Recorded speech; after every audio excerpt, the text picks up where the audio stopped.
Bonjour à toutes, bonjour à tous. C'est un nouveau rendez-vous du tribunal de l'actualité sur les médias leaders, Watt FM et Tri TV, avec à nouveau sur la table de jugement aujourd'hui la situation sociopolitique du Burkina, marquée par le coup d'État du 22 septembre 2022.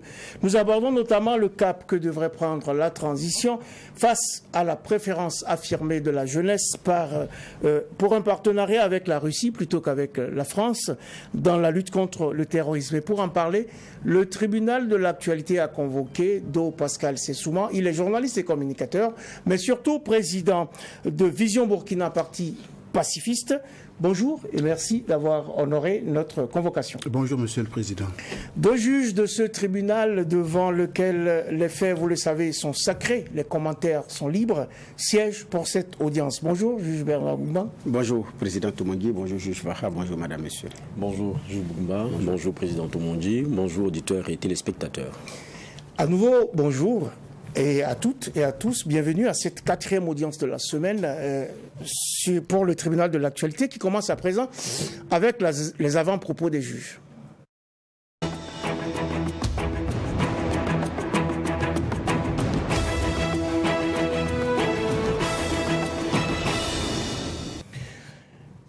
Juge Bernard Bougman, votre avant-propos, s'il vous plaît. Merci. Mon avant-propos, il est le suivant. Olo Mathias Kamboudi Kamao est dehors. Au terme du verdict qui a été prononcé, il est libre. Il est libre parce que la condamnation c'est avec sursis, avec tout ce qui va avec. Ils ont promis faire appel pour la suite. Mais en même temps, je pense à ces jeunes du Sauvons de Burkina qui à un moment donné s'étaient arrogés en gendarme. Donc de cette bastonnade au stade, il y en a qui sont aujourd'hui écroués. Les maîtres protecteurs ne sont plus là. Les choix politiques, on les fait, on les assume. Les méthodes de combat, on les soupèse avant de les utiliser. En même temps, s'il y a quelqu'un aussi qui a subi beaucoup de pression dans cette affaire, c'est le procureur. Parce que les protecteurs avaient dit au procureur, il ne faut pas envoyer ces jeunes en prison. Il faut les laisser, quitte à ce qu'ils viennent répondre et puis repartir chez eux. Ça a été une pression énorme pour que finalement, il se plie à ses propres convictions, mais pas l'autorité pour que ces jeunes-là soient également déférés de l'autre côté. Donc ça n'a pas été aussi simple pour lui. Les uns et les autres n'imaginent pas les pressions et les pressions que certaines personnalités ont subies dans l'exercice de cette fonction à un moment donné. Donc je dis, Mathias Kambou, même s'il avait été condamné durement, admettons, allait pouvoir se prévaloir du titre de prisonnier d'opinion ou de prisonnier politique, c'est selon. Mais eux allaient se prévaloir de quel titre de prisonnier? C'était ça aussi la grosse question.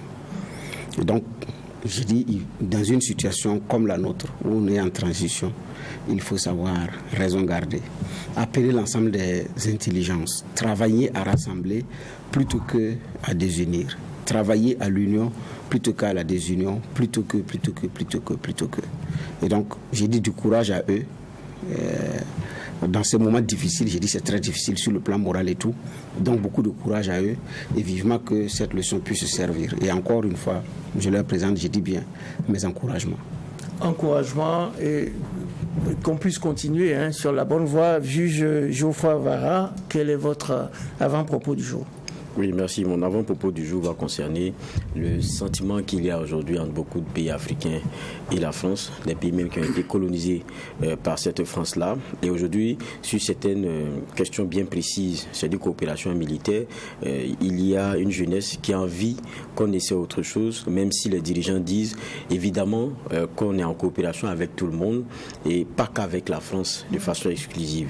Ce qui est souvent dénoncé, c'est des accords qui ne sont pas mis sur la table pour que tout le monde sache de quoi il retourne, mais qui sont comme un genre de lien pour ceux qui gèrent ces pays-là, mais qui ne veulent pas les défaire.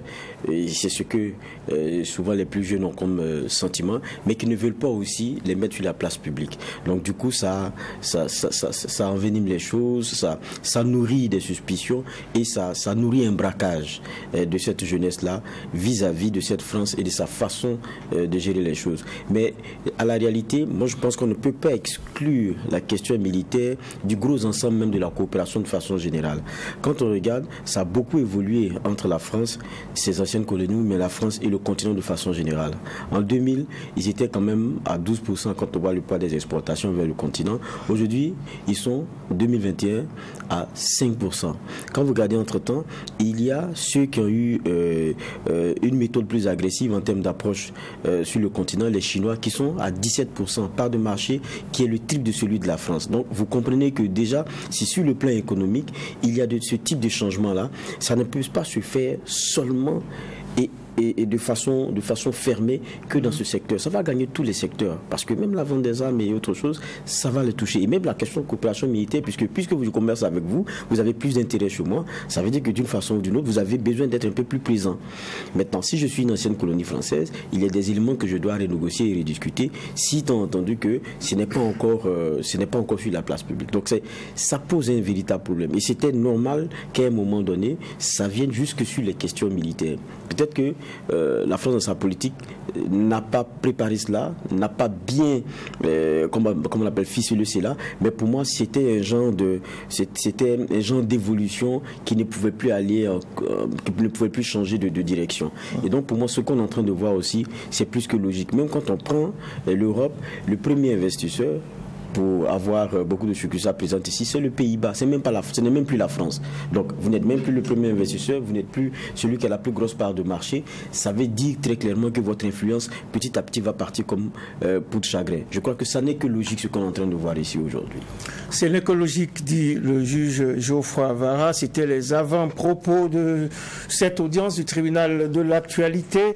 Vous écoutez Watt FM, c'est 100.7 en modulation de fréquence, et vous suivez également la télévision interactive Truth TV. Notre convoqué du jour s'appelle Kiemdoro Do Pascal, c'est souvent. Il est journaliste et communicateur, mais aussi président de Vision Burkina, parti pacifiste. Avec lui, il sera question des partenariats stratégiques à nouer par le Burkina dans cette guerre contre le terrorisme. Mais avant d'y arriver, voici la fenêtre sur les généralités, juge Bougma. Alors, ma question de généralité, après l'avènement du MPSR le 24 janvier, les uns et les autres se sont organisés à qui mieux mieux. Comment est-ce que l'ancienne opposition s'est organisée après ce coup d'État? Monsieur le Président. Oui, bien sûr. La question est pertinente.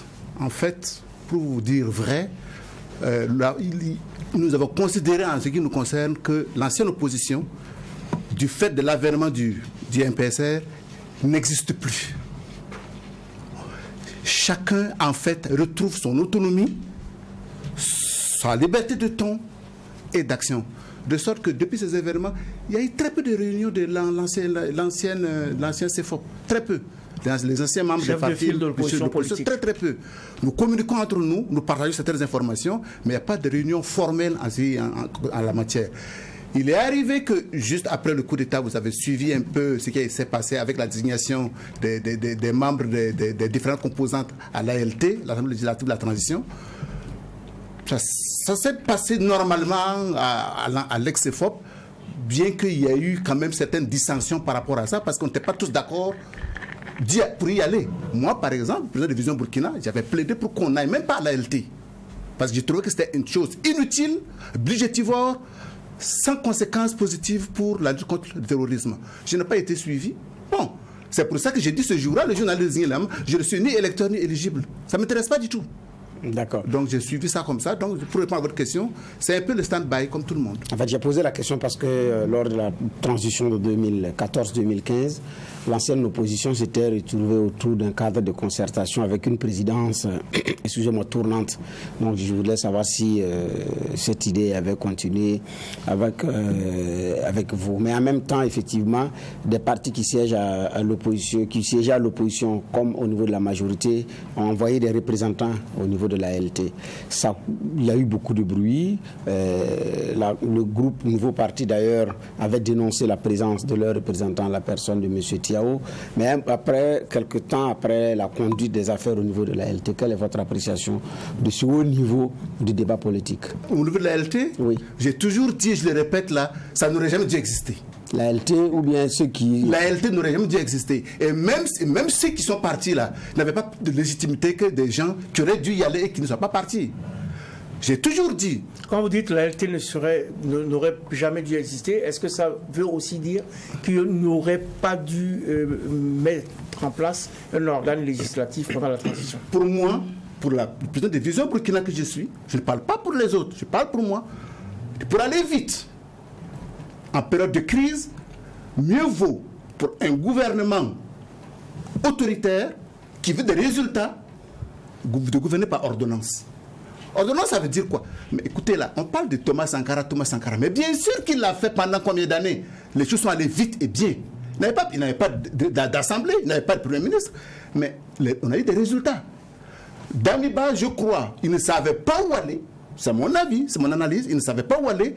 Il a voulu s'entourer d'une certaine légalité, une certaine légitimité en disant il y a une assemblée qui est là. Si je prends une décision et qu'elle l'approuve, on ne dira pas que c'est moi, Damiba, que c'est l'ALT qui a autorisé et qu'il a voulu partager en fait ses propres responsabilités. C'est pour ça qu'on a abouti à ce que nous avons connu. C'est tout. Juge Bougman? Non, c'est tout pour mes avant-propos. Pardon, mes questions de généralité. Question de généralité, oui, Juge Farah. Oui, moi j'ai envie de poser la question, comment se porte Vision Burkina, parti pacifiste? Nous sommes en restructuration, nous sommes en pleine reconstruction. Vous savez qu'après les élections de 2020, il y a eu la débandade à Vision Burkina. La plupart des membres du bureau politique ont démissionné. Ça s'est passé en silence. On n'a pas fait de publicité autour de ça. Parce qu'on estimait que c'était une crise interne. C'est entre nous, nous allons gérer. Nous sommes en pleine restructuration. Nous allons y aller lentement mais sûrement. Vous savez, c'est comme ça. Vous savez, quand on n'est pas dans quelque chose, on ne peut pas comprendre comment ça se passe. En fait, créer un parti politique, là, j'ai compris que finalement, là, les gens ne sont pas toujours ce que nous croyons qu'ils sont. Pas du tout. Vous allez voir, le juge va, que tous les nouveaux partis qui vont se créer là, c'est le même schéma. Les gens vont venir frapper à la porte en vous faisant miroiter monts et merveilles. Il y en a un même qui m'a dit que c'est lui qui a fait, lui il détient toute la boucle du Moun.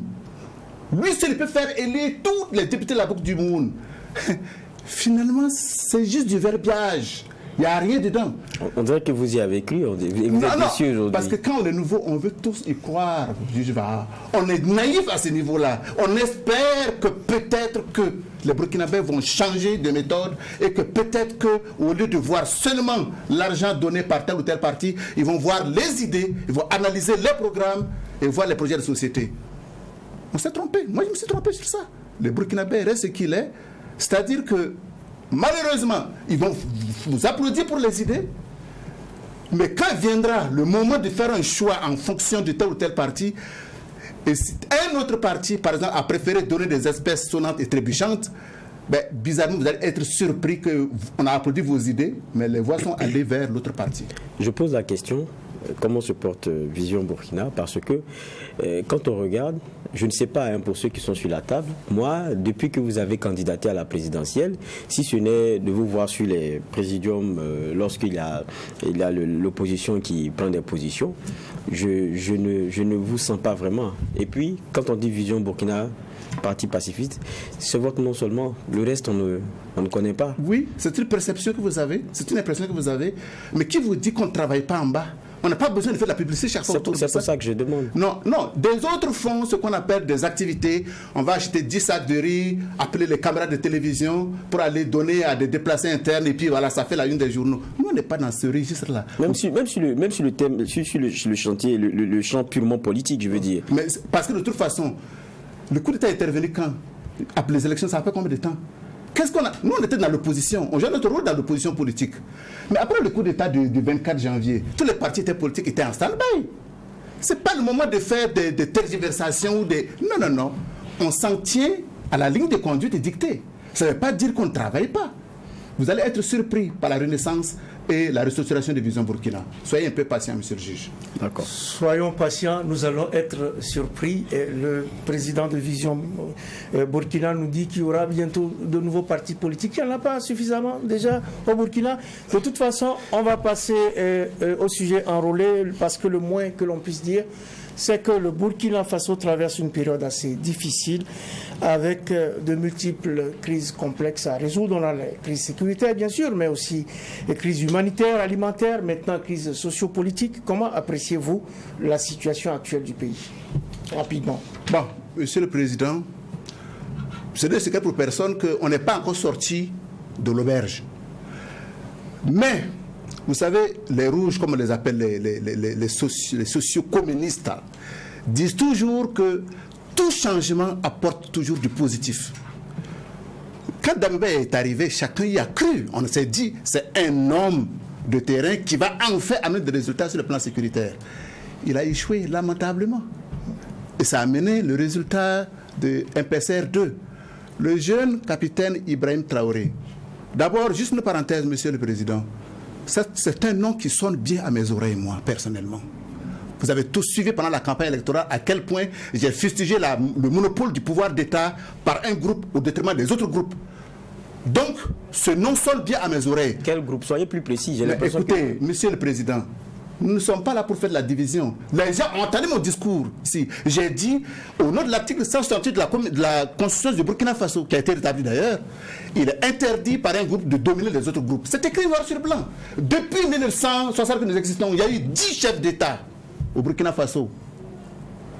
À part Abouaka Sangoulé Lamizana et ses Herbo, tous les autres étaient du même groupe ethnique. Sankara. Est-ce que la présidence du Faso doit se jouer sur les groupes ethniques? Non, mais malheureusement, certains ont joué là-dessus. Hélas, je le constate, je l'ai constaté. En 2014, président, comment est-ce que Zida est arrivé au pouvoir au détriment du général Honoré Nabéré Traoré? Comment il est arrivé au pouvoir? C'est au nom de ce système-là que j'ai dénoncé de toutes mes forces. Et je répète, je n'ai vraiment, sans approuver totalement encore l'action, parce que je ne le connais pas, c'est sur le terrain qu'on va juger, mais ce nom sonne bien à mes oreilles. Et moi, c'est pas moi qui m'en plaindrai. Je suis honnête là-dessus. Ça, c'est très clair. Alors, ce nom sonne bien à votre oreille, mais on vous demande comment vous jugez la situation actuelle du pays rapidement. Mais il vient de prendre là, attendons. Non, oui, mais il y a une crise. Il vient de prendre, mais il y a une situation qui est là. Alors, comment est-ce que vous appréciez cette situation? Pour moi, l'appréciation est déjà positive. Parce qu'il y a déjà une adhésion populaire par rapport à ça. C'est déjà très important. Probablement qu'il n'y a pas eu de consensus pour sa désignation comme président intérimaire du PNCR, parce que je crois qu'il y a eu quand même quelques résistances, semble-t-il, au sein, pas de la population, mais de l'armée. Parce que, bon, les gens estimaient que sa jeunesse, ça n'a rien à voir avec la jeunesse. Au contraire, quand on est jeune, on est fougueux, quand on est volontaire, on est déterminé. Donc, je crois qu'on doit lui donner le bénéfice du doute. Donc, moi, je crois qu'avec ce monsieur, il est fort possible qu'on ait des résultats, mais à condition que nous soyons aussi un peu patients. Il ne faut pas qu'on croit que c'est dans une semaine qu'il va y arriver, là. Il faut qu'il ait un peu de temps aussi pour s'organiser avec son méthode, avec ces hommes-là, pour arriver à un résultat que nous espérons tous favorable. Le capitaine Ibrahim Traoré est désormais chef de l'État. Le MPSR a publié son acte fondamental. Bernard Bougma, vous avez la parole pour notre convoqué. Bon, sans vouloir retourner en arrière, ce débat sur l'ethnie a toujours fait partie de notre vie politique, et depuis des lustres, depuis des années d'ailleurs. Donc, par rapport à Zida en 2014, je voudrais savoir beaucoup plus de précision là-dessus, parce que nous, on nous a dit que c'est la force de feu du RSP qui l'a installé, parce que quand le général Nabéré Traoré, en son temps chef d'état-major général des armées, a voulu exercer les pleins pouvoirs, le lieutenant-colonel Isaac Zida lui a demandé « Vous comptez sur quoi, mon général ?»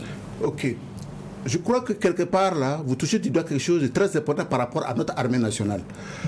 La force de feu ne devrait en aucun cas influer sur la légitimité de quelqu'un pour diriger les affaires de l'État. Je n'ai pas dit que j'arrive. J'ai juste demandé une précision, oui, parce que vous apportez une nouvelle argument que je n'avais pas. Non, vous l'aviez, monsieur le juge. Non. Alors, je vous dis une chose. En 2014, là, qui était le chef d'état-major des armées? Je l'ai même dit, c'est le général Nabéré Traoré. Alors, Blaise ayant démissionné. Blaise a démissionné. Blaise Compaoré a démissionné.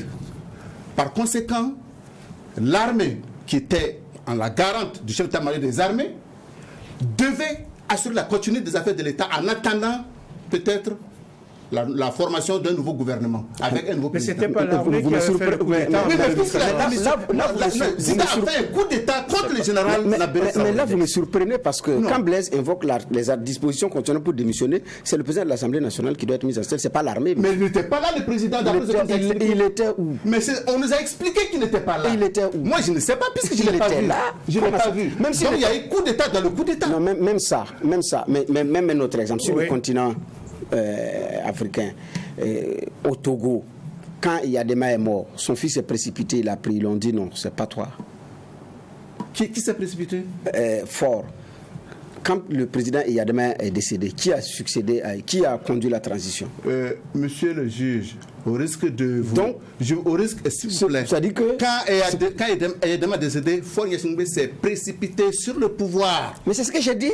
J'ai dit ça. Mais il a été ramené alors pour revenir plus tard. C'est là où je voulais en venir. Je voulais dire qu'il s'est précipité sur le pouvoir, mais ils lui ont dit tu ne fais pas ça. Ils sont retournés à l'ordre normal. Que le président de l'Assemblée nationale du Burkina ne soit pas au Burkina n'était pas une raison valable pour que le chef d'état-major, l'armée prenne le pouvoir. On le fait venir. C'est ce que je voulais vous dire. Parce que le Togo a fait venir qui de droit pour assurer. Très bien. Alors je pose la question. Quand Blaise a démissionné, où était le président de l'Assemblée nationale là, pour ne pas revendiquer son pouvoir, comme ça, c'est pas à moi de répondre. Mais donc, vous comprenez que quelque part, il y avait un vide. Mais moi, ce qui m'étonne, c'est que vous dites que comme Blaise a démissionné, c'est l'armée qui est mieux organisée, et donc c'est l'armée qui doit prendre automatiquement. Moi, je suis un républicain dans l'âme, monsieur le juge. Un républicain dans l'âme. Oui, mais monsieur, c'est pas l'armée qui a fait un coup d'État. Je suis d'accord. Les circonstances du moment, dès lors que le président de l'Assemblée nationale n'a pas pris le pouvoir, et qu'il y avait le général Nabéré Traoré qui était là, qui était le chef d'état-major des armées, donc garant de l'unité de l'armée, pourquoi créer un problème dans le problème? Mais le président de l'Assemblée nationale est un vice-président, lui aussi n'était pas là. Mais monsieur le juge Bougouma, vous me posez des questions auxquelles je n'ai pas les réponses, parce que moi je me les pose moi-même. Parce que moi je cherche de la logique dans ce que vous dites. Non, la logique elle est là. Zida n'aurait jamais dû faire un coup d'État contre Nabéré. Jamais il n'aurait dû le faire. Mais pourquoi Nabéré devrait prendre le pouvoir après? Parce qu'il avait le chef des armées. Ah, donc ça lui donne le droit. C'est respect que du corps machin. C'est ça que je veux dire. Donc pour le républicain que vous êtes, ça lui donne le droit de prendre le pouvoir. Non, pas le droit. Mais c'était une situation de crise, d'urgence. Quand la maison brûle là, il faut prendre l'eau qui est là pour éteindre le feu. Mais Zida, c'était l'eau aussi. Non, c'était la mauvaise eau. La preuve, il est où aujourd'hui? Il est où aujourd'hui?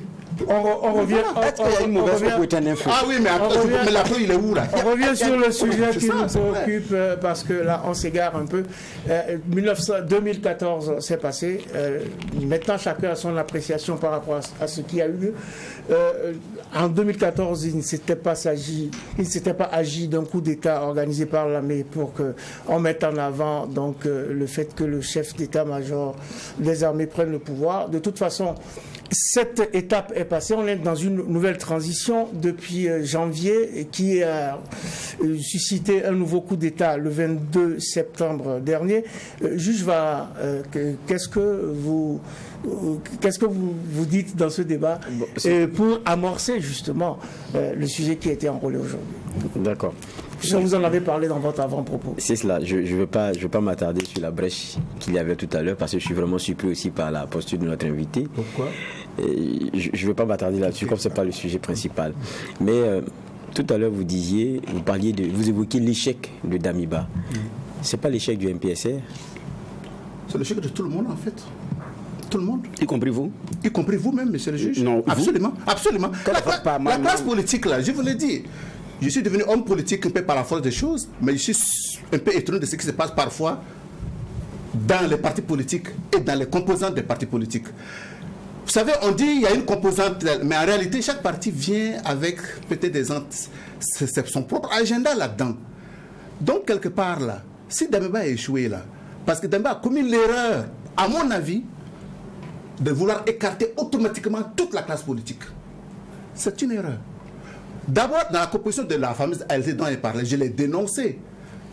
Pourquoi il va envoyer à l'ALT des gens, on ne savait même pas d'où ils sortent, en oubliant des partis politiques qui, depuis des années, ont lutté contre le pouvoir de Roch Marc Christian Kaboré, qui avait lutté avant contre le pouvoir de Blaise. et qui étaient engagés résolument pour, par exemple, la question de la sécurité. Pourquoi ils ont été écartés? Sur quels critères on envoyé des gens à l'ALT au détriment d'autres partis? Moi, je n'ai pas répondu à cette question. C'est une erreur qu'il a commise. Mais justement, contrairement à ce que vous dites, quand on écoute le capitaine Ibrahim Traoré et ses camarades, ils ne disent pas qu'il a écarté toute la classe politique. Au contraire, ils disent qu'il a travaillé à un retour d'une certaine époque, donc favorisant une partie de la classe politique. C'est ce que j'ai dit, monsieur le juge. Nous avons la même chose en termes différents. C'est-à-dire qu'il ne fallait pas écarter toute la classe politique. Mais il favorisait, selon ses propres camarades, une partie de la classe politique. C'est l'erreur qu'il a commise. Il n'aurait pas dû. C'est l'erreur qu'il a commise. Parce qu'au fond, là, le Burkina Faso, vous savez, autant de chefs de parti, autant de présidents potentiels, autant d'hommes qui ont des ambitions à accéder un jour au pouvoir d'État. Mais quelque part, là, il faut savoir sauvegarder l'essentiel, aller vers ce qui est vraiment important. Damiba, là, il avait quoi comme projet de société? Il avait quoi comme feuille de route? Quand il est arrivé au pouvoir, en fait, il n'a pas préparé son coup d'État. Il n'a rien préparé du tout. Donc il est arrivé, il a tenté de colmater les brèches, envoyez-moi des propositions, envoyez-moi ceci. Mais c'est pas comme ça qu'on dirige un pays. C'est pas possible là. Donc par conséquent, ce qui lui est arrivé, c'est un peu le retour du bâton. Parce qu'il s'est entouré de clients qui préparaient déjà un avenir politique pour eux-mêmes et pour Damiba, probablement. Ça a amené le résultat qu'on a vu. Il n'était plus un homme de terrain, il était devenu un homme politique. J'ai posé la question de savoir pourquoi vous dites l'échec de Damiba et est-ce que ce n'est pas forcément celui du MPSR? Parce que pour moi, l'enjeu aussi, c'est d'avoir une bonne lecture. C'est pour ça à quoi sert le tribunal de l'actualité. Enrichir les points de vue. Parce que quand on regarde aujourd'hui, on a l'impression que c'est le MPSR 2, c'est quelque chose de nouveau qui vient de tomber. Non. Alors que dans la composition du MPSR, les visages que vous avez vus, la même hiérarchie qui a dit on soutient, c'est cette même armée-là que nous avons. Elle n'a pas changé. Je suis d'accord, monsieur le juge. Elle n'a pas changé. Celui qui décide là, c'est le chef suprême des armées. Damiba était le chef suprême des armées, donc il répond. Traoré Ibrahim est devenu le chef suprême des armées, il va répondre lui aussi. C'est pour ça qu'il a intérêt à ne pas commettre les mêmes erreurs que Damiba. Il va répondre lui aussi. C'est pour ça que la question finale, c'est vous n'avez pas de réserve, puisque c'est en définitive, c'est le même MPSR qui est là. Je suis d'accord, mais pas avec les mêmes hommes. Pas forcément. La preuve, ce n'est pas le même homme qui a la avec les mêmes hommes, mais pas la même tête. Et la tête, c'est important. C'est très important, la tête. Si la tête donne l'exemple, le reste suit. D'accord. Vous voulez dire que d'avoir changé la tête, ça suffit pour améliorer la situation? Ça donne déjà une perception positive de l'évolution de la situation. Au moins ça. Vous pensez que l'évolution est positive? Oui, juge Vara. Et pour finir, quand vous regardez, parce que je me dis, mais si c'est le même MPSR, est-ce qu'il ne faut pas craindre qu'il soit à la fin l'arbitre de toute notre transition, même si on passe à un civil ou quoi que ce soit? Voulez-vous mon avis? Je crois, et je l'espère, ce coup d'État-là de Ibrahim Traoré sera peut-être le dernier de toute l'histoire politique du Burkina Faso. Il n'y en aura plus d'autres. On l'espère tous. Maintenant, pourquoi vous dites ça? Juste une parenthèse, monsieur le Président. Le 4 août 1983, à la prise du pouvoir par Thomas Sankara, j'étais du journal ce jour-là à ce qu'on appelait Volta Vision, l'ancêtre de la RTB. C'est moi qui ai fait diffuser le dernier discours du président Jean-Baptiste Ouédraogo à la télé ce jour-là. Qu'est-ce qu'il a dit ça dans mes oreilles? Nous avons échoué, tout comme échouera tout autre régime militaire qui viendra après nous. Les cassettes sont là dans les archives. On peut les ressortir. Je dis, avec Ibrahim Traoré, là, si on réussit à atteindre au moins la sécurité et la paix dans ce pays-là, avec des élections transparentes, parce que lui, il n'aura pas intérêt à organiser des élections traficotées. Certainement pas. Je crois qu'il ne sera pas candidat. On aura des élections propres. Si des élections ont lieu et qu'un président est démocratiquement élu, vraiment proprement, vous allez passer par où pour le renverser? C'est impossible. Vous lui soufflez à l'oreille ou c'est lui qui vous souffle à l'oreille? Qu'il ne sera pas candidat? Oui, mais c'est comme déjà si même vous avez son déroulé programmatique et vous savez qu'il sera le bon président, le meilleur de tous. Non, mais j'ai dit il y aura plus. Coup d'État sera le dernier. J'ai dit il y aura plus de coup d'État après ce coup d'État-là. On est fatigué des coups d'État. Donc il faut que ce soit le dernier là. Vraiment le tout dernier et qu'on en sorte définitivement. Donc c'est un souhait que vous exprimez. Et même un vœu. Oui. Voilà. D'accord. Alors, le capitaine Ibrahim Traoré, qui devient donc président du MPSR, le MPSR qui publie son acte fondamental. Pendant ce temps, vous dites que ce nom vous sonne bien à l'oreille, au moment où la jeunesse fend debout contre la politique française et a mené des manifestations récemment qui ont entraîné même du vandalisme sur des emprises diplomatiques, notamment françaises. Comment vous voyez tout ça? Je dois vous avouer, Monsieur le Président, que j'ai été un peu ébranlé par toutes ces manifestations de rue, anti-françaises, pro-russes. Non, je crois qu'il faut faire attention à ne pas tomber dans un populisme exacerbé. Aucun gouvernement, aucun président devrait gouverner sous la pression de la rue. En aucun cas. Vous savez, la France qu'on décrit là, je suis d'accord qu'on puisse décrier la politique du président Macron. Mais je rappelle que Macron n'est pas Jean-Luc Mélenchon. Dans cette France-là, vous avez des gens qui sont droits, qui peuvent très bien revoir la politique de la France vis-à-vis de l'Afrique. Mais ils ne sont pas au pouvoir pour le moment. Faut pas jeter le bébé avec l'eau du bain. N'oublions pas une chose. Il faut faire attention. La Russie, là, il y a combien de Burkinabés qui vivent en Russie? À moins d'une centaine. Moins d'une centaine, Monsieur le Président. Il y a combien de Burkinabés qui sont en France? C'est des milliers. Les clandestins ajoutés, on ne sait même pas s'ils sont combien. Faisons attention. Faisons très attention. Je n'ai rien contre la Russie. La Russie est avec des problèmes avec l'Ukraine. Moi, j'ai dit, pourquoi aller chercher loin ce qu'on peut trouver peut-être à côté de nous? Il y a des pays qui ont combattu le terrorisme là et qui ont gagné. Pourquoi on ne veut pas faire appel à leur expérience et à leur expertise? C'est des pays qui... Je parle de l'Algérie notamment. Combien d'années ils les connaissent. Ils connaissent ces gens-là. Leurs méthodes, leurs stratégies, ils les connaissent. Pourquoi ne pas s'approcher d'eux pour... Bon, c'est une question que j'ai posée. Oui. Peut-être que le capitaine Ibrahim Traoré et ses hommes de sécurité devraient fortement y réfléchir, à mon avis. Juge Bougma. Oui, effectivement, il y a ce débat-là, Russie-France, France-Russie, diversification des partenaires. Moi, personnellement, j'avais dit que quand on parle de diversification des partenaires, je ne comprenais pas ce que ça veut dire parce qu'on a des partenaires diversifiés. La raison, déjà, oui. Oui, déjà. Effectivement. Oui, maintenant, donc on dit qu'on va diversifier les partenaires. Moi, c'est à cette question que je me pose. Ça veut dire quoi exactement? Mais maintenant, dans le contexte qui est le nôtre, qu'est-ce qu'on fait avec les partenaires? Quel langage on leur tient? Qu'est-ce qu'on leur demande? Un langage de vérité. Je pense que le capitaine Ibrahim Traoré lui-même, il doit être au courant de certains dysfonctionnements au niveau des accords de coopération militaire. Soit dit en passant, d'après mes informations, le Burkina Faso n'a pas d'accord de défense avec la France. C'est juste des accords de coopération militaire. C'est pas la même chose, hein. C'est pas pareil. Par contre, la France a des accords de défense avec le Tchad. Vous voyez un peu, c'est pas la même dimension. Faisons attention. Là, il ne peut pas venir combattre pour nous la nôtre. J'ai toujours dit, Monsieur le Président, Messieurs les juges, au fond là, la solution même peut être trouvée chez nous ici. On peut trouver la solution. Wagner là, les Russes, vous savez combien ça coûte au Mali chaque année? Vous pouvez nous donner 10 millions de dollars minimum. 6 milliards CFA minimum.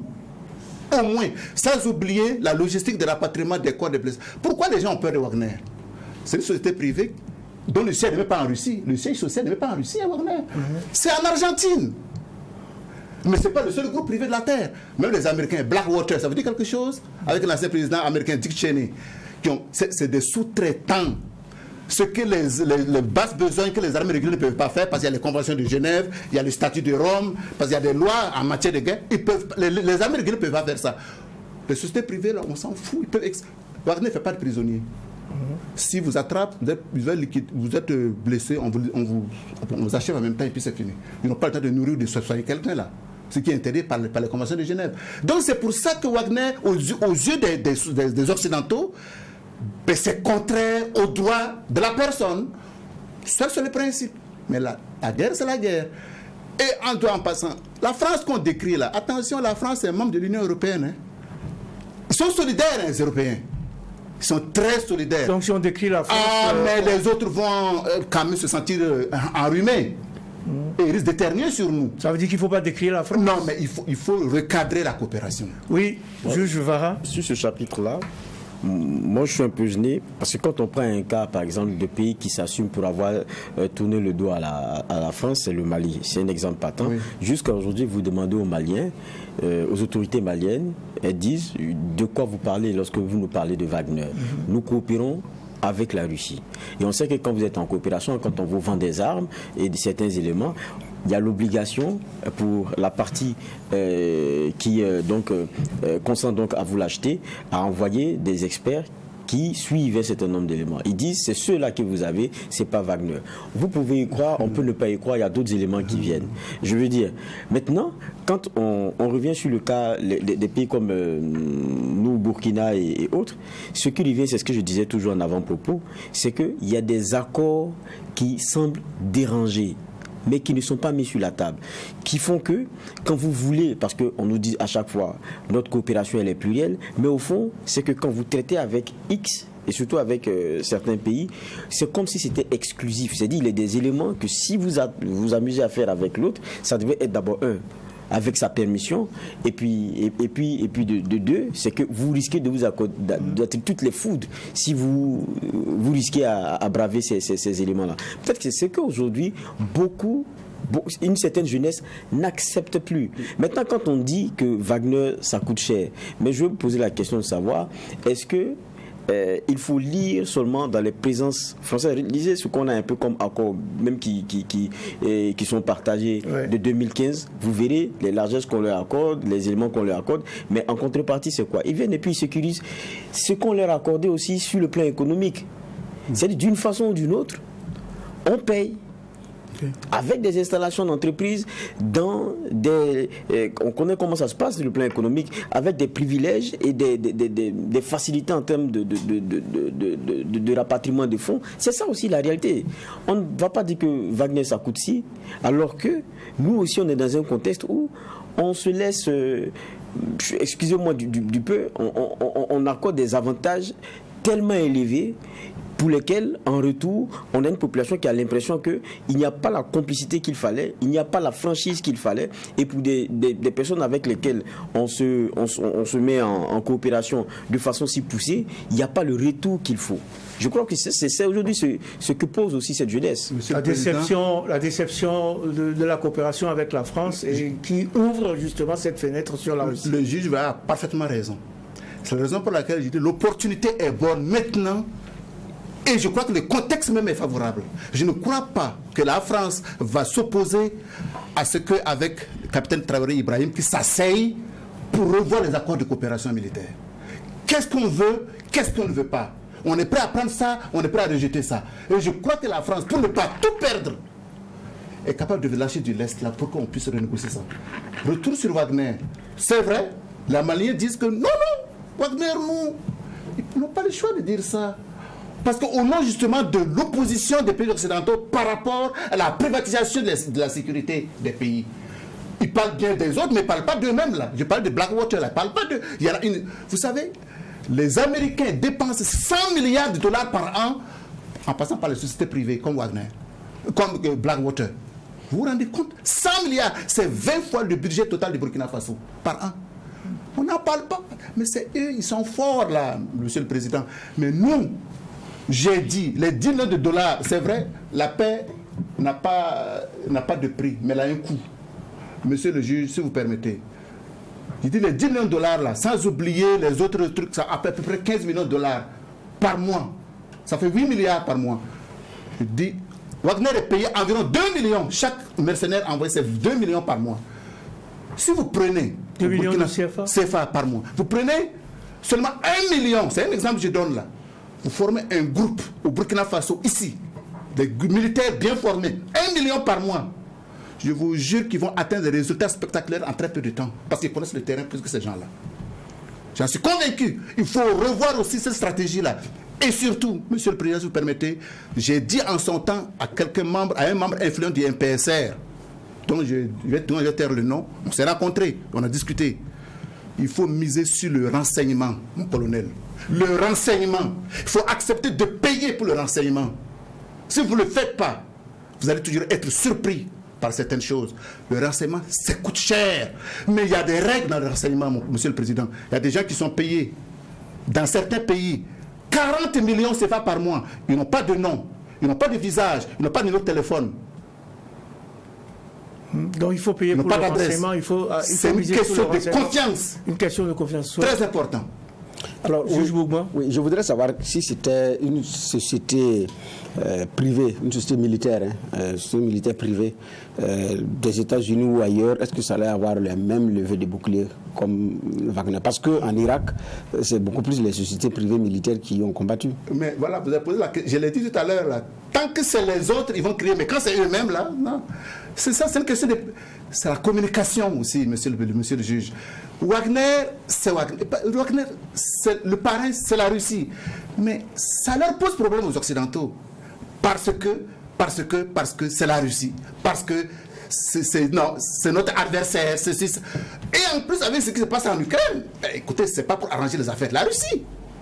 Vous allez envahir un pays, même si vous dites que c'est des néo-nazis, mais ça a des frontières reconnues quand même là. C'est compliqué là. Ça veut dire que j'ai dit quoi? C'est très dangereux ça. Si on, ça veut dire quoi? La petite Guinée équatoriale, richissime en pétrole là. Mais le Nigeria peut l'avaler en 2 jours et puis c'est fini. Et puis ça va passer. Oui, c'est dangereux ça. Oui, monsieur, c'est souvent ce que vous dites. Est-ce que vous pensez, comme certains justement, que ce coup d'État du 22 septembre est sous influence russe ou Wagner? Non, pas du tout. Comme certains le pensent, jusqu'au point où on a vu des sorties officielles, ce qui n'était pas arrivé souvent, des États-Unis, du patron de Wagner lui-même qui a soutenu ce coup d'État en disant que c'est la bonne chose, que c'était la bonne chose à faire. Je peux vous l'affirmer, monsieur le Président. Ni Wagner, ni la Russie ne sont aucunement derrière le coup d'État du capitaine Ibrahim Traoré. En aucun cas. Ce qui s'est passé, c'est une contradiction au sein du MPSR qui a amené le coup d'État du 22 septembre. C'est une contradiction interne. C'est entre eux. La preuve, ils n'ont pas créé un autre mouvement là. C'est le même MPSR qui continue. Ça n'a rien à voir. Mais je dis, l'opportunité est bonne pour Wagner et pour les Russes de vouloir profiter de la situation. Mais c'est de bonne guerre. Nous sommes en géopolitique. Or, le Burkina Faso, contrairement à ce que l'on pense, c'est une richesse que nous avons par rapport à notre position géographique, en plein cœur de l'Afrique de l'Ouest. Toutes les grandes puissances veulent avoir le Burkina Faso avec elles. Donc c'est très important. C'est pourquoi la France va tout faire pour ne pas perdre le Burkina Faso.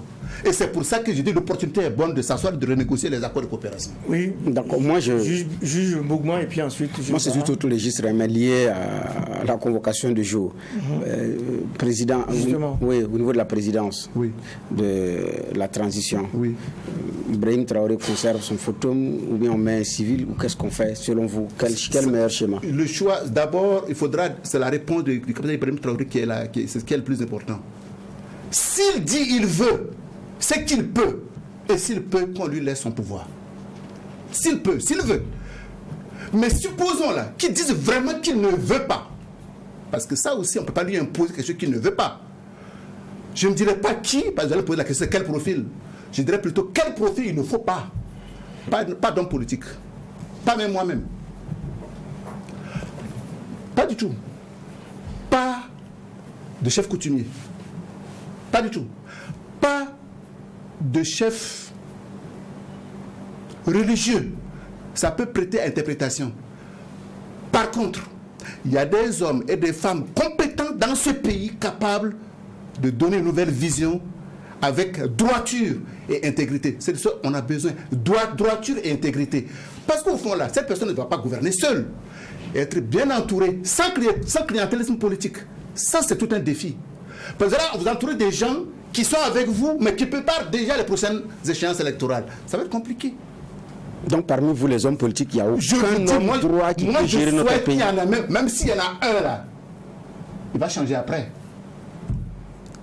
Comment il va changer? Puisqu'il y a une feuille de route, il y a une charte qui va préciser son pouvoir et il n'agira pas seul. Tout change. Damiba a changé après en 8 mois, non? Damiba n'était pas un homme politique. Ah, mais la preuve, en tant que militaire, c'est pas parce que le militaire a retourné la veste que l'homme politique va le faire. C'est trop facile de dire que comme il a fait, lui, il va le faire. Je me posais la question, je donnais ma réponse. Je souhaite, moi, que ce ne soit pas un homme politique. Bon, alors, je sais de quoi je parle. Notre convoqué souhaite que ce soit... Pour terminer sur ma question, à supposer que le capitaine reste, et le Premier ministre, lui, son profil, vous ne voulez pas aussi que ce soit un homme politique? Il choisira quelqu'un avec lequel il peut bien s'entendre, quelqu'un dont il est sûr de l'honnêteté. Et moi, je dis ici, je vais ouvrir une brèche, monsieur le président, si vous permettez. Rapidement, puisque... Moi, je ne serais pas du tout mécontent, vraiment pas du tout mécontent, qu'au niveau de l'exécutif, que ce soit au niveau de la présidence ou de la primature, que ce soit un homme ou une femme de la région du Sahel. Je ne serais pas mécontent. À la primature? Oui, l'un ou l'autre, dans l'exécutif. Parce qu'au fond, ce serait une ouverture vers ceux qui se sentent exclus du Burkina Faso. De la compétence ou du choix par affinité régionale? Les deux. Il y a des gens compétents là-bas aussi au Sahel, vous savez. Oh que si. Non, je vous pose la question pour avoir de la précision. Non, parce les que deux. Mais ça n'en manque pas, monsieur le juge. Il y a des compétences. Je n'ai pas dit que ça manque, je voulais seulement avoir de la précision. On va retrouver ce que vous dites. Moi, c'est mon souhait. Ça, c'est mon souhait. C'est un souhait, oui, juge Vara, rapidement. Mais quand on regarde, quand on exclut tout ce monde-là, c'est bien de dire ceux qu'on ne veut pas voir là-bas, mais il reste qui? Il reste vous. Non. Mais, écoutez, parce que, à force d'avoir été dans le... Je pose la question, parce que même vous, hommes politiques, on vous connaît, vous êtes pas venu à fabriquer vos OSC, c'est pas fabriquer des gens pour les déposer là-bas, là, qui n'est pas possible. J'ai pas des hommes politiques que vous êtes de façon générale. C'est ça, j'ai dit. Mais donc, on peut ajouter pas d'OSC aussi, tant qu'à y être. Mais voilà, tout simplement. Donc, oui, je suis d'accord avec vous. Parce que les OSC sont devenus plus politiques qu'associations de toute façon. Ça aussi, c'est dommageable pour la démocratie dans ce pays-là. Vous savez, il y a des gens... Il y a des jeunes là, parmi tous les jeunes qui manifestent aujourd'hui là, je pose la question, combien ont la carte d'électeur? Combien ont voté en 2020? Mais peut-être qu'ils n'avaient même pas confiance en vous, vous tous. Non, j'ai dit, mais vous pouvez aller voter nul, pour malgré votre désaccord. Mais allez voter dans certains pays. Et je crois que probablement qu'on va y arriver ici au Burkina Faso pour éviter toutes ces gesticulations des activistes là. Vous savez que dans certains pays, vous ne pouvez pas procéder dans un poste à la fonction publique si vous n'avez pas une carte d'électeur cachetée pour montrer que vous avez voté à la dernière élection. Oh! Pour ne pas être d'accord, mais manifester que vous êtes désaccord, que vous n'êtes pas d'accord. C'est clair là. Ça va peut-être venir ici. Ça va peut-être venir un jour pour éviter certaines... situation. On a parlé de Premier ministre, président, mais parlons des institutions de façon générale. Vous disiez, pour ce qui est de Soudamiba, l'ALT, de sa composition... J'espère qu'il n'y aura pas d'ALT. Vous préférez pas... J'espère qu'il n'y aura pas. Oh non. Surtout pas. Surtout pas. Aucun organe législatif. Il peut y avoir un conseil consultatif. Ce n'est pas une ALT, ça. C'est pas pareil. Okay. Voilà. Non. Je voudrais que le capitaine Traoré Ibrahim ou le prochain président gouverne par ordonnance. Ça, écoutez, moi là, le Bénin là, Achille Talon, c'est un homme d'affaires, mais qui a compris certaines choses. Pendant qu'on allait gouverner par ordonnance, ça allait très vite, des résultats spectaculaires. Parce que les leaders administratifs avec les ailes, parce qu'il faut passer par une loi, puis il y a les trépatouillages, et puis il y a les influences, il y a les corruptions, Non. Oh, on est en guerre. Gagnons du temps. On est en guerre, gagnons du temps. Et maintenant, en même temps, quand vous voyez cette jeunesse dans la rue qui exprime son choix et qui exprime par des manifestations son désir de s'émanciper de cette coopération avec la France, vous dites quoi? Je dis ce que j'ai déjà dit, il faut se méfier du populisme de la rue. Les jeunes là ne sont pas au courant de ce qui se passe en politique. La réelle politique est différente de ce que nous voyons. C'est-à-dire, il y a des choses dont on ne peut pas parler en public. Ils ont raison, les jeunes, de dire on en a marre. Mais écoutez, même mes enfants à la maison me disent mais papa, on en a marre de toi. Mais bien sûr, c'est votre droit. Mais je suis là. Vous comprenez? Par conséquent, tout se négocie. Et j'ai dit aujourd'hui, l'opportunité est bonne pour le Burkina Faso, avec le capitaine Traoré Ibrahim, de s'asseoir avec la France, de dire mais vous voyez, non? Donc ça là on ne veut plus, ça là on peut prendre, ça on accepte. Et ils ne vont pas refuser. Oui, mais monsieur Sessouma, comment on réagit aux propos du MPSR qui dit j'ai écouté le message, j'ai compris le message, gardez votre calme, on va résoudre le problème. C'est un très bon message ça. C'est un message qui calme toutes les ardeurs. Et d'ailleurs je suis content du communiqué qui est sorti après pour dire aux jeunes là, écoutez, pas de casse, pas de vente. C'est ça qui est responsable en fait. Le mal était déjà fait. Oui, mais un peu tard, mais jamais trop tard pour bien faire. Mais c'est fait. Il ne peut plus s'amuser à faire ça. C'est déjà ça de gagner. Juge Bougma. Ah oui, juge Vara. Mais dire que les jeunes ne comprennent pas grand-chose, est-ce que c'est pas minimiser les choses? Parce que même ici, on a eu Nestorine Sangaré qui a été dans un gouvernement, qui est venu rappeler un certain nombre d'éléments ici, qui même en tant que ministre, n'arrivait pas à comprendre ni à accepter un certain nombre de choses, et qui n'arrive même pas à percer un certain mystère sur le type de coopération que nous avons avec la France, et qui est venu le questionner ici. C'est la raison pour laquelle j'ai dit c'est l'opportunité. Là, elle est là maintenant, là. Donc ne dites pas que les jeunes ne comprennent pas grand-chose. Non, les jeunes ont certains sentiments, certaines perceptions. Ça ne veut pas dire que c'est la réalité. Une perception n'est pas forcément la réalité des choses. Les gens disent accord de défense. Mais j'ai dit, il n'y a pas d'accord de défense entre le Burkina Faso et la France. Est-ce que les gens le savaient ça? Non, c'est un élément ce qu'on appelle de coopération militaire, c'est pas la même chose. C'est pas pareil. La task force Sabre qui est basée, c'est dans le cadre d'accord de coopération militaire. C'est pas l'accord de défense. Ils ne sont même pas habilités à s'engager au combat. Alors que l'accord de défense, ça vous amène à vous engager au combat. C'est ça la différence. C'est ça, c'est important ça.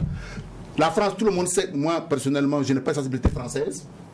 J'ai une sensibilité autre que française, mais ça c'est mon droit. Mais là, on ne peut pas accuser la France de tous les maux, alors que nous aussi nous sommes responsables de certains de nos maux. Je crois que quelque part là, j'ai dit la solution là, c'est nous-mêmes. Quand les gens disent, mais qui est prêt à faire quelque chose concrètement pour l'armée, pour aider l'armée à vaincre les terroristes, concrètement? Mais pourtant, à un moment donné, lorsque la situation était très volatile, c'est bien ce discours-là aussi qui a été utilisé pour mobiliser encore plus ces jeunes. C'est ça que je dis, je suis d'accord, mais c'est parce que en chacun de nous, il y a un sentiment de nationaliste qui s'affirme à un certain moment donné. À un moment donné, c'est comme quand c'est trop, les gens sortent. Mais il est clair aussi que des gens, c'est vrai aussi, ont profité de ça là pour mobiliser des jeunes là pour des intérêts politiques personnels. C'est vrai aussi. Vous croyez que certains jeunes là, certains sont sortis manifester d'eux-mêmes spontanément, mais d'autres peut-être ont reçu quelque chose en bas pour les encourager à manifester. Vous savez, c'est ça aussi le Burkina Faso. Donc, faisons attention. Moi, je n'étais pas d'accord pour qu'on aille encercler l'ambassade de France. C'est très dangereux ça. Non, il ne faut pas faire ça. Il ne faut pas faire ça. La France, c'est la France. Et pas parce que Macron, peut-être le gouvernement français a une voix politique, que tous les Français sont mauvais. Oui, mais il y a eu un discours, je répète encore, il y a eu un discours notamment de Ibrahim Traoré et de ses hommes, le capitaine, à un moment donné, lorsque c'était volatile, pour dire la France est en train de jouer un jeu. Donc ça, c'est... Non, ça... Ils y ont contribué. Mais c'est ce que je dis. Quelque part, l'opportunité est bonne. Je reviens là-dessus. C'est maintenant ou jamais de s'asseoir et de renégocier. C'est une opportunité ou une instrumentalisation d'une situation pour faire basculer le rapport de force? Par rapport à qui? Par rapport à la situation qui était volatile, justement, puisqu'on a fait courir le bruit que la France jouait un certain rôle avec l'ancien président pour faire sortir les gens dans la rue, par exemple. Non. Ce que je sais, par exemple, que quand la France dit qu'elle n'a pas été mêlée de près ou de loin à l'extradition de... Ça, c'est pas vrai. Donc ça, c'est la politique. Sinon, ils ont beaucoup participé à ce que Damiba soit sécurisé, qu'il soit amené à le... Oh oui, ça, bon. Mais le reste, là, eux-mêmes, là, ils sont inquiets. Ah, mais oui, ils ont déjà perdu le Mali. Ils ont perdu la Centrafrique, quelque part, là. Si en plus, le Burkina devrait basculer, ah ben là, mon vieux, ils vont rentrer où, là? Parce que n'oublions pas, monsieur le président, pourquoi est-ce que le Burkina est très important pour la France? Très, très important. À cause de la Côte d'Ivoire. Il y a 800 entreprises françaises qui sont en Côte d'Ivoire. 800. Qui participent pour de 30% au PIB ivoirien. C'est gros, c'est énorme. Ils ne peuvent pas se permettre qu'il y ait au nord de la Côte d'Ivoire, il y a le Mali, et en plus, le Burkina Faso, ils ne vont pas s'en sortir. Ils vont tout faire pour s'entendre avec Traoré et dire, ok, on a compris le message, dites-nous ce que vous voulez. Traoré peut dire, maintenant je veux ça, je peux prendre ça, je refuse ça, j'accepte ça. C'est comme ça. Donc un arbitrage, oui, juge Bougman. Non, j'ai plus de questions parce que... Alors justement, comment est-ce qu'on retombe sur nos pieds et quelle est selon vous la voie pour dessiner l'espoir? Ok, première des choses, monsieur le président, si vous permettez, il faudrait que les jeunes, la jeunesse burkinabé soit patiente. Parce qu'il ne faut pas que, parce que Traoré vient d'arriver, qu'il y ait un petit soubresaut, on va dire, ah oui, non. Il a besoin de temps. Donnons-lui un peu de temps. Comme on a accordé un peu de temps aussi à Damiba. C'est très important. Il ne faut pas commencer à gesticuler, parce que ce n'est pas du jour au lendemain que les attaques vont s'arrêter. Mais s'il y en a une ou deux, il ne faut pas croire que... Non. Faut, s'il vous plaît, là, un peu de patience. Il va y arriver. Un peu de patience. Malheureusement, on est pris par le temps. Le temps est passé très vite avec notre convoqué du jour. C'est la fin de cette 4e audience de la semaine pour le tribunal de l'actualité. Notre convoqué s'appelle Kiemdoro Do Pascal Sessouma. C'est le président de Vision Burkina, parti pacifiste. Merci d'avoir honoré notre convocation. Merci, Monsieur le Président. Merci au juge Bernard Bougma, merci, et merci à Georges Geoffroy Vara. Merci à toutes les équipes de réalisation, conduites aujourd'hui par César Kafando et Alphonse Déduit à la radio. César Kafando était à la télévision. Merci également à vous tous, auditeurs de Watt FM et téléspectateurs de Tri TV, pour votre fidélité. Et n'oubliez pas, le tribunal de l'actualité vous retrouve demain, toujours avec un maillet précis, concis et sans complaisance.